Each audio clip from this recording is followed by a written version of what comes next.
Round 2 round 3 மூணு ஸ்டூடெண்ட்ஸ்மே ரொம்ப இம்பார்ட்டன்டான ஒரு வீடியோ தான் இது. ஸோ வீடியோவை ஸ்கிப் பண்ணாம பாருங்க. ரவுண்ட் 1 ஸ்டூடெண்ட்ஸ் வந்து 14, 15, 16 இந்த 3 டேட்ல சாய்ஸ் ஃபில்லிங் பண்ணி முடிச்சிருப்பீங்க. ஸோ இன்னைக்கு வந்து உங்களுக்கு காலேஜ் வந்து அலாட்மெண்ட் வந்திருக்கும். நீங்க சாய்ஸ் ஃபில்லிங் பண்ண காலேஜஸ்ல எந்த காலேஜ் உங்களுக்கு கிடைச்சிருக்கு அப்படின்ற ஒரு அலாட்மெண்ட் இன்னைக்கு வந்திருக்கும். ஸோ இந்த அலாட்மெண்ட் வச்சுட்டு நீங்க உங்களுடைய முடிவை 5 விதமா எடுக்கலாம். ஸோ அந்த டிசிஷனை தான் இன்னைக்கு நான் உங்களுக்கு வீடியோவா கொடுத்துருக்கேன். ஸோ நீங்க மட்டும் கிடையாது, ரவுண்ட் 2ல இருக்கக்கூடிய ஸ்டூடெண்ட்ஸும் உங்களுக்கு காலேஜ் அலாட்மெண்ட் வந்ததுக்கு அப்புறம் சாய்ஸ் ஃபில்லிங் பண்ணி அதுல உங்களுக்கு எந்த காலேஜ் கிடைச்சிருக்கு அப்படின்ற அலாட்மெண்ட் வந்ததுக்கு அப்புறம் உங்களுடைய முடிவை நீங்க 5 விதமா எடுக்கலாம். அதே மாதிரி ரவுண்ட் 3 ஸ்டூடெண்ட்ஸும் உங்களுக்கு வந்து சாய்ஸ் ஃபில்லிங்லாம் பண்ணி காலேஜ் அலாட்மெண்ட் வந்ததுக்கு அப்புறம் உங்களுடைய முடிவை நீங்க 5 விதமா எடுக்கலாம். ஸோ அந்த முடிவு என்னென்ன அப்படின்றத இந்த வீடியோல நம்ம பார்க்க போறோம். வீடியோவை ஸ்கிப் பண்ணாம பாருங்க. ஸோ இந்த 5 முடிவுகள்ல 2 முடிவு ரொம்ப ரொம்ப முக்கியமான முடிவுகள், மீதி 3 முடிவுகள் நமக்கு தேவையில்லாதது. சரிங்களா? இருந்தாலும் நம்ம எல்லாத்தையும் நாம தெரிஞ்சுக்கலாம். ஓகேவா? ஸோ ஃபர்ஸ்ட் ஆஃப் ஆல் வந்து இன்னைக்கு 17ஆம் தேதி வந்து ரவுண்ட் 1 ஸ்டூடெண்ட்ஸ்க்கு காலேஜ் அலாட்மெண்ட் வந்திருக்கு இல்லையா? ஸோ நீங்க என்ன பண்ணணும் அப்படின்னு பாத்தீங்கன்னா, உங்களுடைய முடிவு 5 விதமா எடுக்கலாம். அது ரவுண்ட் 2 ரவுண்ட் 3 இந்த ஸ்டூடெண்ட்ஸும் உங்களுடைய ரவுண்ட்ல நீங்க இந்த முடிவுகளை எடுத்துக்கலாம். சரிங்களா? ஃபர்ஸ்ட் ஆஃப் ஆல் வந்து பாத்தீங்கன்னா அக்செப்ட் அண்ட் ஜாயின். அக்செப்ட் அப்படின்னா அக்செப்ட் நான் ஏத்துக்கிறேன், அக்செப்ட் நான் ஏத்துக்கிறேன். என்னத்தை ஏத்துக்கிறேன்?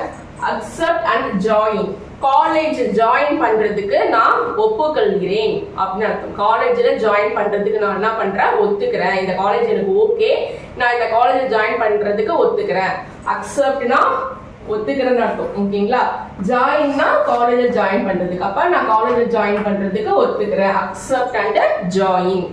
ஓகேவா? சோ அப்ப நீங்க இந்த ஆப்ஷன், இங்க ஒரு ரவுண்ட் இருக்கும், இந்த ஆப்ஷன்ல ஒரு டிக் கொடுத்துட்டீங்க அப்படின்னா உங்களுக்கு காலேஜ்ல நீங்க போயிட்டு ஜாயின் பண்ணிக்கலாம். அக்செப்ட் அண்ட் ஜாயின் கொடுத்ததுக்கு அப்புறம் மறுநாளே உங்களுக்கு ப்ரொஃபஷனல் அலாட்மெண்ட் ஒன்று கொடுப்பாங்க. அதை டவுன்லோட் பண்ணி எடுத்துட்டு போய் காலேஜில் ஜாயின் பண்ணிக்கலாம். முடிஞ்சுது. ஓகேங்களா? இது தவிர்த்து இன்னொரு ஆப்ஷன் என்ன அப்படின்னு பாத்தீங்கன்னா அக்செப்ட் அண்ட் அப்வர்ட். அக்செப்ட் என்னது? நான் ஏத்துக்கிறேன். அப்வர்ட் என்னது? மேல இருக்கக்கூடியது அப்வர்ட். ஓகேவா? அப்வர்ட்னா மேல, டவுன்வர்ட்னா கீழே. தெரியும் இல்லையா? அப்வர்ட் மேல. சோ என்னன்னு பாத்தீங்கன்னா, இப்போ நான் வந்து ஒரு 3 காலேஜஸ் கொடுத்துருக்கேன். சிஇஜி, எம்ஐடி, பிஎஸ்டின்னு சொல்லிட்டு 3 காலேஜ் கொடுத்துருக்கேன். சோ இந்த 3 காலேஜ்ல எனக்கு எம்ஐடி கிடைச்சிருச்சுன்னு வச்சுக்கோங்களேன். எம்ஐடி வந்து என்னன்னா நான் ஏத்துக்கிறேன். ஆனாலும் மேல இருக்கக்கூடிய சிஇஜிக்குமே ட்ரை பண்ணி பாக்குறேன். ஓகேவா? மேல இருக்கக்கூடிய சிஇஜி கிடைக்குதான்னு ட்ரை பண்ணி பாக்குறேன். சப்போஸ் சிஇஜி கிடைக்கல அப்படின்னா எனக்கு வந்து எம்ஐடியே ஓகே தான், நான் ஏத்துக்கிறேன். சரிங்களா? எனக்கு எம்ஐடியை நான் ஏத்துக்கிறேன், இருந்தாலும் சிஇஜிக்கு நான் ட்ரை பண்றேன், அது கிடைக்கலாம், நான் இதுலயே ஏத்துக்கிறேன் அப்படின்றது தான் என்னுடைய அர்த்தம். சரிங்களா? அப்போ அக்செப்ட் அண்ட் அப்வர்ட் என்னன்னு பாத்தீங்கன்னா எம்ஐடி ஓகே தான், இருந்தாலும் நான் மேல இருக்கக்கூடிய சிஇஜிக்கு ட்ரை பண்ணி பாக்குறேன் அப்படின்னு அர்த்தம். சோ அதனால நீங்க என்ன பண்ணணும்னு பாத்தீங்கன்னா, உங்களுக்கு நீங்க இந்த அக்செப்ட் அண்ட் அப்வர்ட் கொடுத்தீங்க அப்படின்னா உங்களுக்கு வந்து ப்ரொஃபஷனல் அலாட்மெண்ட் கொடுக்க மாட்டாங்க. இந்த அக்செப்ட் அண்ட் ஜாயின் கொடுத்தவங்களுக்கு ப்ரொஃபஷனல் அலாட்மெண்ட் கொடுக்குறாங்க, அவங்க போய் காலேஜ்ல உடனே ஜாயின் பண்ணிடுறாங்க இல்லையா? அந்த மாதிரி இந்த ஆப்ஷன் கொடுத்தவங்களுக்கு, அக்செப்ட் அண்ட் அப்வர்ட் கொடுத்தவங்களுக்கு ப்ரொஃபஷனல் அலாட்மெண்ட் கொடுக்க மாட்டாங்க. சரிங்களா? உங்களுக்கு வந்து டென்டேட்டிவ் அலாட்மெண்ட்னு ஒன்று கொடுப்பாங்க. அதை எடுத்துட்டு போய் நீங்க டிஎஃப்சி சென்டர்ல போயிட்டு, ஓகேங்களா, அது கொடுத்த மறுநாளே போயிட்டு, அன்னைக்கோ இல்ல மறுநாளும் போயிட்டு டிஎஃப்சி சென்டர்ல போயிட்டு நீங்க என்ன பண்ணணும்னு பாத்தீங்கன்னா, உங்களுக்கு கொடுத்துருக்கக்கூடிய இந்த டென்டேட்டிவ் அலாட்மெண்ட், உங்களுடைய சர்டிபிகேட் எல்லாத்தையும் டிஎஃப்சி சென்டர்ல கொடுத்துட்டு நீங்க வெயிட் பண்ணணும். சரிங்களா? நீங்க வெயிட் பண்ணதுக்கு அப்புறம் இவங்க வந்து காலேஜ் அக்செப்ட் அண்ட் ஜாயின் கொடுத்தவங்க காலேஜ் ஜாயின் பண்றதுக்கு ஒரு 3 ல இருந்து 4 நாள் வரைக்கும் டைம் கொடுத்துருப்பாங்க இல்லையா? இவங்களுக்கு அந்த டைமிங் பீரியட், இவங்களுக்கு காலேஜ் ஜாயின் பண்றதுக்கான அந்த பீரியட் முடிஞ்சதுக்கு அப்புறம் ஒரு 3 நாள் கழிச்சு, ஓகேவா, இவங்க காலேஜ்ல ஜாயின் பண்ணதுக்கு அப்புறம், இவங்க எல்லாருமே ஃபுல்லா காலேஜ்ல ஜாயின் பண்ணதுக்கு அப்புறம் ஒரு 3 நாளுக்கு அப்புறம் இவங்களுக்கு வந்து ரிசல்ட் வரும். அக்செப்ட் அண்ட் அப்வர்டுக்கு ரிசல்ட் வரும். சரிங்களா? அக்செப்ட் அண்ட் ஜாயின் கொடுத்து காலேஜ்ல ஜாயின் பண்ணதுக்கு அப்புறம், இவங்க காலேஜ் ஜாயின் பண்ணதுக்கு அப்புறம் ஒரு 3 நாளைக்கு அப்புறம் இவங்களுக்கு ரிசல்ட் வரும். என்ன ரிசல்ட்? அலாட்மெண்ட்ல மேல கொடுத்துருக்கக்கூடிய ட்ரை பண்ண சிஇஜி வந்திருக்கா, இல்ல இது கிடைக்காம திரும்பி எம்ஐடியே வந்திருக்கா அப்படின்ற ரிசல்ட் வந்து பாத்தீங்கன்னா உங்களுக்கு அக்செப்ட் அண்ட் அப்வர்ட் கொடுத்தவங்களுக்கு இவங்க காலேஜ்ல ஜாயின் பண்ண ஒரு 3 நாளைக்கு அப்புறம் வரும். சரிங்களா? சில சமயம் அவங்க அப்வர்ட் கொடுத்த காரணத்தால சிஇஜியே அலாட்மெண்ட்ல வரதுக்கு வாய்ப்பு இருக்கு. சில சமயம் சிஇஜி கிடைக்காம அவங்க முன்னாடி கிடைச்ச எம்ஐடியே அவங்களுக்கு கிடைக்கவும் வாய்ப்பு இருக்கு. சரிங்களா? சோ வந்து அப்வர்ட் கொடுத்துட்டீங்க அப்படின்னா அப்வர்ட்ல இருக்கக்கூடிய காலேஜ் கண்டிப்பா கிடைக்கும்னு சொல்லிட முடியாது. சரிங்களா? கிடைக்கலாம், கிடைக்காமலும் போகலாம். ஓகேவா? என்ன காலேஜ் வந்து அலாட்மெண்ட் ஆயிருந்ததோ, முன்னாடி என்ன அலாட்மெண்ட் ஆயிருந்ததோ அதுலயே நீங்க போய் ஜாயின் பண்ற மாதிரி இருக்கும். சரிங்களா? நான் சொல்றது புரியுதா? இப்போ எனக்கு நான் எம்ஐடி வந்து காலேஜ் கிடைச்சிருந்தது. நான் என்ன பண்ணேன், எம்ஐடி தான் எனக்கு அலாட்மெண்ட்ல வந்திருந்தது. நான் என்ன பண்ணேன், அக்செப்ட் அண்ட் அப்வோர்டு கொடுத்துட்டேன். எதுக்காகனா நான் சிஇஜில ஜாயின் பண்ணலான்ற ஒரு ஐடியாவில், ட்ரை பண்ணி பார்க்கலான்ற ஐடியாவில் நான் அக்செப்ட் அண்ட் அப்வோர்டு கொடுத்துட்டு வெயிட் பண்றேன், சிஇஜி கிடைக்குமா அப்படின்னு சொல்லி வெயிட் பண்றேன். ஆனா எனக்கு என்ன ஆகல, அந்த டைமிங் இவங்க எல்லாருமே போய் காலேஜ்ல ஜாயின் பண்ணிட்டாங்க. ஜாயின் பண்ணி 3 நாளைக்கு அப்புறம் எனக்கு ரிசல்ட் வருது. அந்த ரிசல்ட்ல எனக்கு சிஇஜி கிடைக்குமான்னு நான் வந்து ஆசையா ஓபன் பண்ணி பார்க்கறேன். ஆனா எனக்கு சிஇஜி கிடைக்கல. அதே எம்ஐடி தான் இருக்கு. அப்படின்னா நான் என்ன பண்ணணும், திரும்பி எம்ஐடில தான் போய் ஜாயின் பண்ணணும். சரிங்களா? சப்போஸ் எனக்கு இந்த எம்ஐடி இல்லாம சிஇஜி கிடைக்கிறதுக்கும் வாய்ப்பு இருக்கு. சோ அப்போ அக்செப்ட் அண்ட் அப்வோர்டு கொடுத்தீங்க அப்படின்னா உங்களுக்கு வந்து first of all tentative allotment வரும். அதை எடுத்துட்டு போய் டிஎஃப்சி சென்டர்ல கொடுத்துட்டு வெயிட் பண்ணணும். நீங்க வெயிட் பண்ணதுக்கு அப்புறம் இவங்க எல்லாம் காலேஜ்ல ஜாயின் பண்ணி 3 நாளைக்கு அப்புறம் உங்களுக்கு ரிசல்ட் வரும், அப்வோர்ட் ரிசல்ட் வரும். உங்களுக்கு ஏற்கனவே கொடுத்துருக்கக்கூடிய காலேஜ் தான் இப்பவும் அலாட்மெண்ட் ஆயிருக்கா, இல்ல புதுசா ஏதாவது அலாட்மெண்ட் ஆயிருக்கான்னு அந்த ரிசல்ட்டை பார்த்து நீங்க தெரிஞ்சுக்கிட்டு நீங்க போயிட்டு காலேஜ்ல போய் ஜாயின் பண்ணிக்கலாம். சரிங்களா? அடுத்தது வந்து பாத்தீங்கன்னா டிக்ளைன் அண்ட் அப்வோர்ட். ஓகேங்களா? டிக்ளைன் அண்ட் அப்வோர்ட் அப்படின்னா என்னன்னு பாத்தீங்கன்னா நிராகரிக்கிறேன். ஓகேவா? நான் வந்து இதை நிராகரிக்கிறேன், எனக்கு தேவையில்ல அப்படின்னு சொல்லி அவாய்ட் பண்றது. ஓகேவா? டிக்ளைன் அப்படின்னா நிராகரிக்கிறது, எனக்கு தேவையில்லைன்னு சொல்லி நான் அவாய்ட் பண்றது. ஸோ அப்ப டிக்ளைன் அண்ட் அப்வோர்டு என்னன்னா, எனக்கு இப்ப வந்து எம்ஐடி கிடைச்சிருக்குன்னு வச்சுக்கோங்க. இந்த எம்ஐடி எனக்கு தேவையே இல்லை. சரிங்களா? இந்த எம்ஐடி எனக்கு தேவையே இல்லை. மேல கூடிய சிஇஜி கிடைச்சா நான் காலேஜ்ல ஜாயின் பண்ணிக்கிறேன், இல்லைன்னா எனக்கு காலேஜே தேவையில்ல அப்படின்னு சொல்ற மாதிரி அர்த்தம் இந்த டிக்ளைன் அண்ட் அப்வோர்ட். இந்த அக்செப்ட் அண்ட் அப்வோர்ட் என்னது, இந்த காலேஜ் வந்து சிஇஜி கிடைக்கலாம், நான் திரும்பி போய் எம்ஐடிலே ஜாயின் பண்ணிக்கிறேன் அப்படின்றதுக்கு அர்த்தம் accept and upward. Decline and அப்வோர்ட்னா எம்ஐடியே எனக்கு தேவையே இல்லை, எனக்கு கிடைச்சிருக்கக்கூடிய எம்ஐடி எனக்கு தேவையே இல்லை, நான் ஜாயின் பண்ண மாட்டேன். மேல இருக்கக்கூடிய சிஇஜி கிடைச்சா நான் போய் ஜாயின் பண்றேன், இல்லைன்னா எனக்கு காலேஜே வேணாம் அப்படின்னு அர்த்தம். எனக்கு கிடைச்சிருக்கக்கூடிய காலேஜ் நான் நிராகரிக்கிறேன், மேல இருக்கக்கூடிய காலேஜ் கிடைச்சா எனக்கு ஓகே, இல்லைன்னா வேணாம் அப்படின்னு அர்த்தம். சரிங்களா? சோ அதுதான் டிக்ளைன் அண்ட் அப்வோர்ட். அடுத்தது வந்து பாத்தீங்கன்னா டிக்ளைன் அண்ட் குயிட். டிக்ளைன்னா நான் சொன்னேன் நிராகரிக்கிறது, டிக்ளைன் ஆனது நிராகரிக்கிறது, அவாய்ட் பண்றது. குயிட் அப்படின்னா என்னது, வெளியேறது. குயிட்னா அது வெளியேறது. சரிங்களா? ஒரு மீட்டிங் நடந்துட்டு இருக்கு அப்படின்னா என்ன பண்றீங்க, அந்த மீட்டிங்ல பேசுறது உங்களுக்கு பிடிக்கல அப்படின்னா அதை நிராகரிச்சுட்டு வெளியே போயிடுவீங்கல்ல, அதுதான் டிக்ளைன் அண்ட் குயிட். சோ அப்போ டிக்ளைன் அண்ட் குயிட்னா நிராகரிக்கிறது. ஓகேங்களா? சாரி, குயிட்னா வெளியேறது, நிராகரிச்சுட்டு வெளியேறது. அதாவது என்னன்னா, நான் கவுன்சிலிங் தெரியாதனமா வந்து மாட்டிக்கிட்டேன், எனக்கு கவுன்சிலிங்கே வேணாம், நான் கவுன்சிலிங்கை விட்டு வெளியே போயிடுறேன் அப்படின்னு சொல்லி வெளியே போறது. இது யார் பண்ணுவாங்கன்னு பாத்தீங்கன்னா, மேனேஜ்மெண்ட்ல ஆல்ரெடி சீட் புக் பண்ணி வச்சிருக்காங்க இல்லையா, அவங்க சும்மா கவுன்சிலிங் குள்ள வருவாங்க, அதான் இந்த மாதிரி ஆப்ஷன் கொடுப்பாங்க, டிக்ளைன் அண்ட் குயிட், நான் கவுன்சிலிங்கை விட்டு வெளியே போறேன் அப்படின்ட்டு. சரிங்களா? சோ அப்ப டிக்ளைன் அண்ட் குயிட்னா என்னது, எனக்கு கவுன்சிலிங்கே வேணாம்ப்பா, நான் கவுன்சிலிங்கை விட்டு வெளியே போறேன் அப்படின்னு அர்த்தம். சரிங்களா? தப்பி தவறி கூட இந்த ஆப்ஷனை கொடுத்துடாதீங்க, அப்புறம் கவுன்சிலிங்கை விட்டு வெளியே போயிடுவீங்க. ஓகேவா? சோ அடுத்தது வந்து பாத்தீங்கன்னா move to next round. Move to next ரவுண்ட்னா, இப்போ நான் ரவுண்ட் 1ல இருக்கேன், எனக்கு ரவுண்ட் 1ல காலேஜே பிடிக்கல, நான் ரவுண்ட் 2ல போய் பார்ட்டிசிபேட் பண்றேன் அப்படின்னு அர்த்தம். சரிங்களா? இப்போ ரவுண்ட் 2ல இருந்தீங்க அப்படின்னா, எனக்கு ரவுண்ட் 2ல காலேஜே பிடிக்கல, நான் போய் ரவுண்ட் 3ல போய் பார்ட்டிசிபேட் பண்ணிக்கிறேன் அப்படின்னு அர்த்தம். சரிங்களா? சோ இது வந்து ஒரு முட்டாள்தனமான முடிவு. சரிங்களா? ஏன்னா ரவுண்ட் 1 பொறுத்த வரைக்கும் 200ல இருந்து 179 இருக்கிறவங்களுக்கு தான் ரவுண்ட் 1. ரவுண்ட் 2 பொறுத்த வரைக்கும் அதுக்கு பிலோல இருக்கக்கூடிய ஸ்டூடெண்ட்ஸ்க்காக தான் ரவுண்ட் 2 கொடுத்துருக்காங்க. ரவுண்ட் 1ல இவ்வளவு மார்க் எடுத்துட்டு நீங்க ஏன் ரவுண்ட் 2க்கு போறீங்க?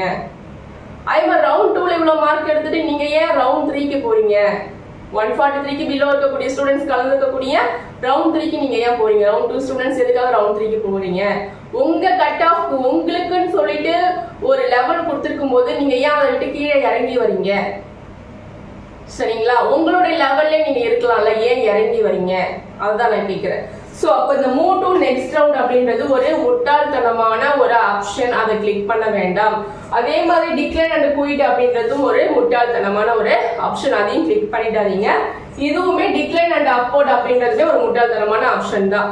ஏன்னா அப்வோர்ட்ல காலேஜ் கிடைச்சாதான் போச்சு, கிடைக்கலன்னா வேஸ்ட் தான், காலேஜே இல்ல, அவ்வளவுதான். சரிங்களா? சோ அப்போ நீங்க கொடுக்கணும் தான் அக்செப்ட் அண்ட் ஜாயின் கொடுங்க, இல்லைன்னா அக்செப்ட் அண்ட் அப்வோர்ட் கொடுத்துட்டு டிஎஃப்சில போயிட்டு பணம் கட்டிட்டு சர்டிபிகேட் எல்லாம் கொடுத்து வெயிட் பண்ணி அதுக்கப்புறமா காலேஜ் ட்ரை பண்ணி பாருங்க. ஓகேவா? ஸோ இதுதான் வந்து உங்களுக்கு 5 முடிவுகள். ஸோ இந்த 5 முடிவுகள்ல நீங்க எந்த முடிவை எடுக்க போறீங்க அப்படின்றத நீங்க தான் டிசைட் பண்ணணும். சரிங்களா? நீங்க ரவுண்ட் 1 ஸ்டூடெண்டா இருக்கக்கூடிய பட்சத்துல ஆப்ஷனும் உங்களுக்கு 17ல இருந்து 18ஆம் தேதி வரைக்கும் ஷோ ஆகும். ஓகேங்களா? இந்த 17, 18க்குள்ள நீங்க உங்களுடைய முடிவை எடுத்துடணும். 18ஆம் தேதி 5 PM குள்ள நீங்க என்ன பண்ணிடணும், உங்க முடிவை எடுத்துடணும். சரிங்களா? அதே மாதிரி நீங்க ரவுண்ட் 2 ஸ்டூடெண்டா இருந்தீங்கன்னா 29, ஓகேங்களா, ஜூலை 29, 30 இந்த 2 டேஸ் வந்து இந்த 5 ஆப்ஷனும் உங்களுக்கு ஷோ ஆகும். ஸோ நீங்க 29, 30க்குள்ள இந்த டிசிஷனை நீங்க எடுத்துடணும். அதே மாதிரி நீங்க ரவுண்ட் 3 ஸ்டூடெண்ட்ஸா இருந்தா ஆகஸ்ட் 10, ஆகஸ்ட் 11 இந்த 2 நாளும் இந்த 5 ஆப்ஷனும் உங்களுக்கு ஷோ ஆகும். ஸோ நீங்களும் இந்த 2 டேஸ்க்குள்ள இதுல எந்த முடிவு எடுக்கிறீங்களோ எடுத்துடணும். சரிங்களா? ஸோ இந்த டேட்ல தான் ரவுண்ட் 1, ரவுண்ட் 2, ரவுண்ட் 3 இந்த 5 ஆப்ஷனும் உங்களுக்கு ஷோ ஆக ஆரம்பிக்கும். அடுத்தது வந்து பாத்தீங்கன்னா இந்த 19th, ஓகேவா, நீங்க ரவுண்ட் 1ல இருக்கீங்க, நீங்க வந்து அக்செப்ட் அண்ட் ஜாயின் கொடுத்துட்டீங்க அப்படின்னா 19th அன்னைக்கு உங்களுக்கு ப்ரொஃபஷனல் அலாட்மெண்ட் வரும். ஓகேவா? காலேஜ் ஜாயின் பண்றதுக்கான ப்ரொஃபஷனல் அலாட்மெண்ட் வரும். அதை நீங்க டவுன்லோட் பண்ணி எடுத்துட்டு போய் அன்னைக்கே கூட காலேஜ்ல ஜாயின் பண்ணிக்கலாம், இல்ல மறுநாள் கூட ஜாயின் பண்ணிக்கலாம். சரிங்களா? அதே மாதிரி நீங்க வந்து ரவுண்ட் 2 ஸ்டூடெண்டா இருந்தீங்கன்னா 29, 30க்குள்ள அக்செப்ட் அண்ட் ஜாயின் கொடுத்துட்டீங்க அப்படின்னா உங்களுக்கு 31 அன்னைக்கு ப்ரொஃபஷனல் அலாட்மெண்ட் வரும். நீங்க அன்னைக்கே கூட போய் காலேஜ்ல ஜாயின் பண்ணிக்கலாம், இல்ல மறுநாளும் போய் காலேஜ்ல ஜாயின் பண்ணிக்கலாம். அதே மாதிரி நீங்க ரவுண்ட் 3 ஸ்டூடெண்டா இருந்தீங்கன்னா உங்களுக்கு ஆகஸ்ட் 12 அன்னைக்கு ப்ரொஃபஷனல் அலாட்மெண்ட் வரும். அக்செப்ட் அண்ட் ஜாயின் கொடுத்துருந்தீங்க அப்படின்னா ரவுண்ட் 3 ஸ்டூடெண்ட்டுக்கு ஆகஸ்ட் 12 அன்னைக்கு ப்ரொஃபஷனல் அலாட்மெண்ட் வரும். அதை எடுத்துட்டு போய் நீங்க காலேஜ்ல ஜாயின் பண்ணிக்கலாம். சரிங்களா? இப்போ வந்து பாத்தீங்கன்னா அக்செப்ட் அண்ட் ஜாயின் கொடுத்தவங்களுக்கு ப்ரொஃபஷனல் அலாட்மெண்ட் வருது. அப்போ அக்செப்ட் அண்ட் அப்வர்ட் கொடுத்தவங்களுக்கு என்ன வரும்னு பாத்தீங்கன்னா இந்த 19ஆம் தேதி அன்னைக்கு டென்டேட்டிவ் அலாட்மெண்ட் வரும். அதே மாதிரி ரவுண்ட் 2 ஸ்டூடெண்டா இருக்கீங்க, அக்செப்ட் அண்ட் அப்வர்ட் கொடுத்துருக்கீங்க அப்படின்னா 31ஆம் தேதி அன்னைக்கு டென்டேட்டிவ் அலாட்மெண்ட் வரும்.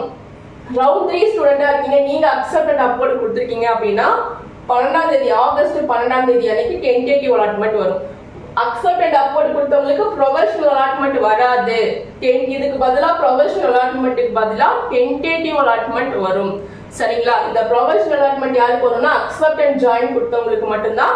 இந்த டேட்ல ரவுண்ட் 1 இருந்தா 19ஆம் தேதி ப்ரொஃபஷனல் அலாட்மெண்ட் வரும். ரவுண்ட் 2 இருந்தா 31ஆம் தேதி ப்ரொஃபஷனல் அலாட்மெண்ட் வரும். ரவுண்ட் 3 இருந்தா ஆகஸ்ட் 12ஆம் தேதி ப்ரொஃபஷனல் அலாட்மெண்ட் வரும். சரிங்களா?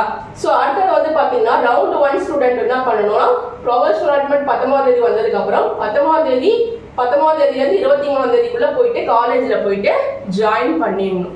சரிங்களா? அதே மாதிரி ரவுண்ட் 2 ஸ்டூடெண்ட்ஸ்க்கு ப்ரொஃபஷனல் அலாட்மெண்ட் வந்ததுக்கு அப்புறம் 31ஆம் தேதியில இருந்து ஆகஸ்ட் 4ஆம் தேதிக்குள்ள போயிட்டு காலேஜ்ல ஜாயின் பண்ணிக்கணும். அதே மாதிரி ரவுண்ட் 3 ஸ்டூடெண்டா இருந்தா ப்ரொஃபஷனல் அலாட்மெண்ட் வந்ததுக்கு அப்புறம் 12ஆம் தேதியில இருந்து ஆகஸ்ட் 12ல இருந்து ஆகஸ்ட் 17க்குள்ள போயிட்டு காலேஜ்ல ஜாயின் பண்ணிக்கணும். சரிங்களா? இதுவே நீங்க அக்செப்ட் அண்ட் அப்வர்ட் கொடுத்தீங்கன்னா இந்த டேட்ல வந்து தனித்தனியா டென்டேட்டிவ் அலாட்மெண்ட் வரும்னு சொன்னேன் இல்லையா? அந்த டென்டேட்டிவ் அலாட்மெண்ட் வந்தவங்க என்ன பண்ணணும்னு பாத்தீங்கன்னா ரவுண்ட் 1ல இருந்தீங்கன்னா 19ல இருந்து 23க்குள்ள நீங்க டிஎஃப்சி சென்டருக்கு போகணும். அக்செப்ட் அண்ட் அப்வர்ட் கொடுத்தவங்க 19ஆம் தேதியில இருந்து 23ஆம் தேதி வரைக்கும் நீங்க என்ன பண்ணணும், டிஎஃப்சி சென்டர்ல போயிட்டு உங்க சர்டிபிகேட் எல்லாம் கொடுத்துட்டு வெயிட் பண்ணணும். அதே மாதிரி ரவுண்ட் 2 ஸ்டூடெண்டா இருந்தீங்கன்னா 31ஆம் தேதியில இருந்து 4ஆம் தேதிக்குள்ள டிஎஃப்சி சென்டருக்கு போயிட்டு உங்க சர்டிபிகேட் எல்லாம் கொடுத்துட்டு வெயிட் பண்ணணும். ரவுண்ட் 3 ஸ்டூடெண்டா இருந்தீங்கன்னா ஆகஸ்ட் 12ல இருந்து ஆகஸ்ட் 17க்குள்ள டிஎஃப்சி சென்டருக்கு போயிட்டு உங்க சர்டிபிகேட் எல்லாம் கொடுத்துட்டு வெயிட் பண்ணணும். சரிங்களா? அக்செப்ட் அண்ட் அப்வர்ட் ஆப்ஷனை ஜெனரல் கவுன்சிலிங் ஸ்டூடெண்ட்ஸ் மட்டும் தான் கொடுக்க முடியுமா? 7.5 ரிசர்வேஷன் இருக்கவங்க கொடுக்க முடியாதா அப்படின்னா இல்ல.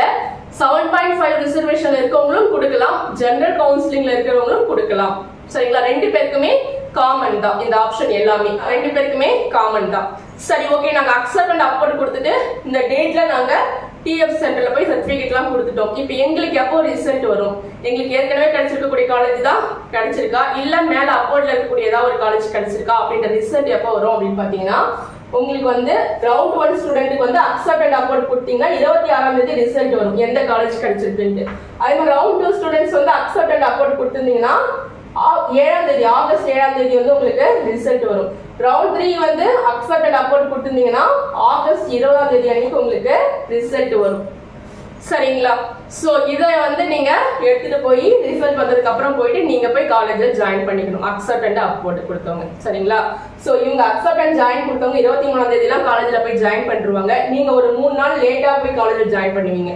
ஓகேவா? அதே மாதிரி ரவுண்ட் 2 ஸ்டூடெண்டா இருந்தா அக்செப்ட் அண்ட் ஜாயின் கொடுத்தவங்க 4ஆம் தேதிலாம் போய் காலேஜ் ஜாயின் பண்ணுவாங்க. நீங்க ஒரு 3 நாள் கழிச்சு போயிட்டு காலேஜ் ஜாயின் பண்ணுவீங்க.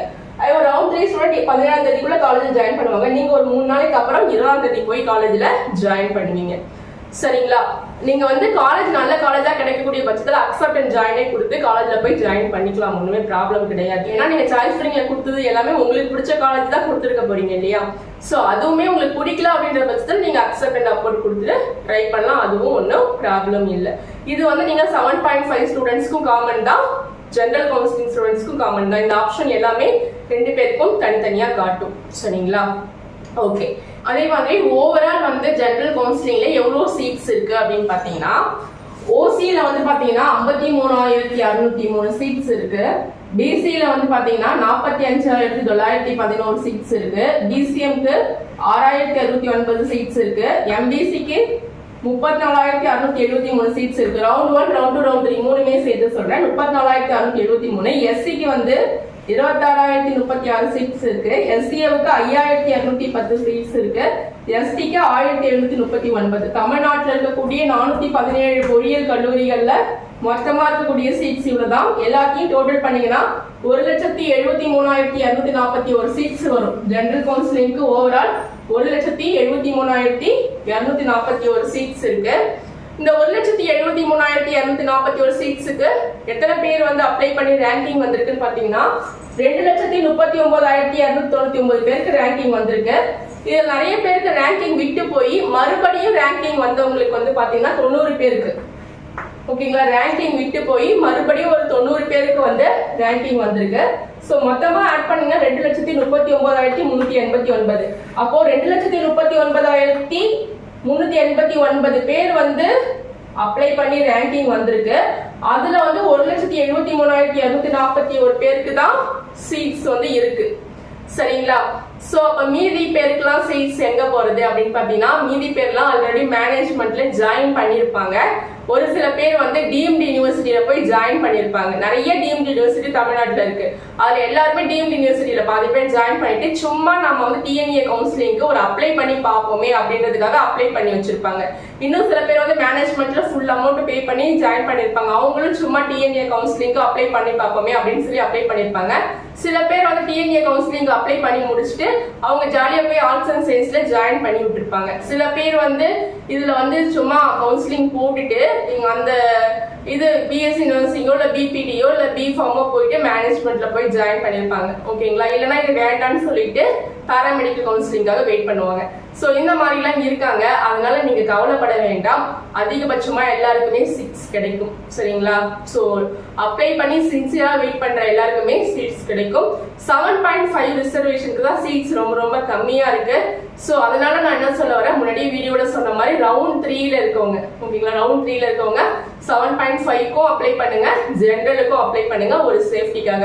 7.5ல சீட்டு கிடைச்சிச்சுன்னா ஜெனரல்ல கையே வைக்க தேவையில்ல. 7.5ல இருக்கக்கூடிய சீட்டையே எடுத்துட்டு போயிட்டு காலேஜ்ல ஜாயின் பண்ணிக்கலாம். சரிங்களா? இப்போ நாங்க வந்து 7.5ல இருக்கோம். ஜெனரல்லையும் நாங்க வந்து சாய்ஸ் ஃபில்லிங் போடுறோம், 7.5லயும் சாய்ஸ் ஃபில்லிங் போடுறோம். இப்போ எங்களுக்கு வந்து நாங்க ஜெனரல்ல சாய்ஸ் ஃபில்லிங் போட்டோன்றதுக்காக 7.5ல வேணுமே சீட்டு கொடுக்காம விட்டுருவாங்களா அப்படின்னு நிறைய பேர் டவுட் கேக்குறீங்க. அந்த மாதிரிலாம் கிடையாது. சரிங்களா? நீங்க வந்து 7.5ல உங்க கட் ஆஃப் எலிஜிபிளான காலேஜ் இருந்துச்சுன்னா கண்டிப்பா சீட் கொடுப்பாங்க. நீங்க ஜெனரல்ல வந்து சாய்ஸ் ஃபில்லிங் போட்டீங்க அப்படின்றதுக்காக 7.5 சீட்டை கண்டிப்பா அவாய்ட் பண்ணவே மாட்டாங்க. சரிங்களா? அவாய்ட் பண்ணவும் முடியாது. அதனால நீங்க வந்து அதுக்காக பயப்பட தேவையில்லை. நீங்க தாராளமா ரெண்டுத்துக்குமே சாய்ஸ் ஃபில்லிங் போடலாம். உங்களுக்கு 7.5ல சீட்டு கிடைச்சிருச்சு அப்படின்னா ஜெனரல் இருக்கக்கூடிய சீட்டை எதுவுமே பண்ணாம அப்படியே விட்டு 7.5க்கு மட்டும் ஓகே கொடுத்துட்டு ப்ரொஃபஷனல் அலாட்மெண்ட் எடுத்துட்டு போய் நீங்க காலேஜ்ல ஜாயின் பண்ணிக்கலாம். சரிங்களா? 7.5 ஸ்டூடெண்ட்ஸ் ஜெனரல்ல நீங்க சாய்ஸ் ஃபில்லிங் பண்ணி காலேஜ் கிடைச்சிச்சுன்னா கண்டிப்பா பணம் கட்டணும். 7.5ல போனா மட்டும்தான் பணம் கட்டாம ஃப்ரீயா படிக்க முடியும். 7.5 ஸ்டூடெண்ட்ஸாவே இருந்தாலும் கூட நீங்க ஜெனரலுக்கு வந்துட்டீங்க, அதுலதான் காலேஜ் அலாட்மெண்ட் ஆயிருக்கு அப்படின்னா பணம் கட்டி ஆகணும். அதனால உங்களுடைய பட்ஜெட் என்னன்றதை பார்த்துட்டு லோ ஃபீஸ் காலேஜா நீங்க செலக்ட் பண்ணி அதுல இருந்து நல்ல அட்டானமஸ் காலேஜா சூஸ் பண்ணி சாய்ஸ் ஃபில்லிங்ல போடுங்க. ஓகேங்களா? சோ அத பத்தி டீடைல் உங்களுக்கு வேணும் அப்படின்னா ஸ்கிரீன்ல கொடுத்திருக்க நம்பருக்கு என்ன கான்டாக்ட் பண்ணுங்க. உங்களுக்கு லோ ஃபீஸ் நல்ல அட்டானமஸ் காலேஜ் லிஸ்ட் நான் உங்களுக்கு கொடுக்குறேன். ஓகேங்களா? அதே மாதிரி 7.5 ரிசர்வேஷன் ஸ்டூடெண்ட்ஸ்க்கு பாத்தீங்கன்னா ஓசில வந்து மொத்தமா 4303 சீட்ஸ் இருக்கு.